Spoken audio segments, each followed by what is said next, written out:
Lebanon ভিত্তিক রাজনৈতিক দল ও সশস্ত্র সংগঠন হিজবুল্লাহর সাথে ইসরায়েলি বাহিনীর সংঘর্ষ দিন দিন তীব্র হচ্ছে। গাজায় আগ্রাসন শুরুর পর ইসরায়েলের বিরুদ্ধে যুদ্ধ ঘোষণা করে লেবানন সীমান্তে ইসরায়েলের বিভিন্ন সেনাঘাঁটি ও অবস্থানে প্রায় প্রতিদিনই হামলা চালিয়ে আসছে সংগঠনটি। বৃহস্পতিবার বিকেলেও দখলদার বাহিনীর অবস্থান লক্ষ্য করে রকেট ও ড্রোন হামলা চালিয়েছে হিজবুল্লাহ। লেবাননের আল মায়াদিন টেলিভিশনের এক খবরে বলা হয়, বৃহস্পতিবার বিকেলে উত্তর ইসরায়েলের আল ধাইরা সামরিক স্থাপনায় জড়ো হওয়া একদল সেনাকে লক্ষ্য করে রকেটের স্যালো দিয়ে হামলা চালায় হিজবুল্লাহ যোদ্ধারা। রকেটগুলো সুনির্দিষ্ট লক্ষ্যবস্তুতে নিখুঁতভাবে আঘাত এনেছে। এতেই ইসরায়েলি সেনাদের মধ্যে হতাহতের ঘটনা ঘটেছে বলেও জানিয়েছে তারা। এর কিছুক্ষণ পরে হিজবুল্লাহ যোদ্ধারা এইন মার্গালিয়ট সামরিক ঘাঁটিতে বিস্ফোরক বোঝাই ড্রোন দিয়ে হামলা চালায়। সংগঠনটির দাবি, লেবাননের দক্ষিণাঞ্চলে বেসামরিক জনগণের ওপর ইহুদিবাদী রাষ্ট্রটির আগ্রাসনের জবাবে এই ড্রোন হামলা চালানো হয়। এছাড়া ইসরায়েলের আল মালিকিয়া পোস্টে প্রবেশের সময় একদল দখলদার সেনাকে লক্ষ্য করে গোলাবর্ষণ করে হিজবুল্লাহ যোদ্ধারা।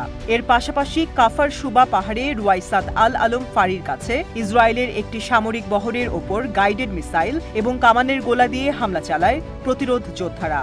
এই হামলায় ইসরায়েলের দুটি সাঁজোয়া যান ধ্বংস হয়ে যায়। এ সময় ইসরায়েল সেনাদের হতাহতের ঘটনা গোপন করার জন্য সেখানে ধোঁয়ার আবরণ সৃষ্টি করে দখলদার বাহিনী।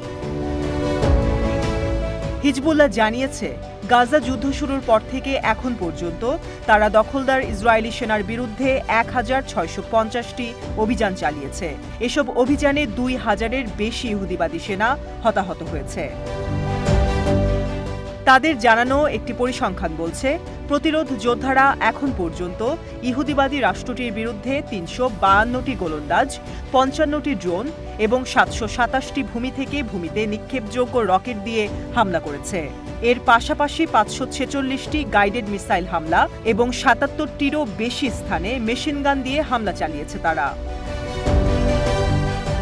হিজবুল্লাহ যোদ্ধারা ৩৪৪টি বাংকার এবং দুর্গ, ৩২৮টি কৌশলগত সরঞ্জাম, ৭২২টি ইহুদি বসতি, ৯২টি সামরিক যান, ৬৭টি কমান্ড সেন্টার, ৩৩টি আর্টিলারি অবস্থান, ৫টি ড্রোন, ৫টি কথিত আয়রন ডোম মিসাইল প্ল্যাটফর্ম এবং ইসরায়েলি সামরিক বাহিনীর ২টি ফ্যাক্টরি ধ্বংস করেছে। ইসরায়েলের আগ্রাসনে এখন পর্যন্ত ৩৪,০০০-এর বেশি ফিলিস্তিনি নিহত হয়েছে, যাদের অধিকাংশই নারী ও শিশু। প্রতিশোধ হিসেবে হিজবুল্লাহ ইসরায়েলি অবস্থানে প্রায় প্রতিদিনই রকেট ও ড্রোন হামলা চালাচ্ছে। গাজা উপত্যকায় ইহুদিবাদী ইসরায়েল যে আগ্রাসন ও গণহত্যা চালিয়ে যাচ্ছে তা বন্ধ না করা পর্যন্ত প্রতিবাদের অংশ হিসেবে এসব হামলা চালিয়ে যাওয়া হবে বলে জানিয়েছে হিজবুল্লাহ।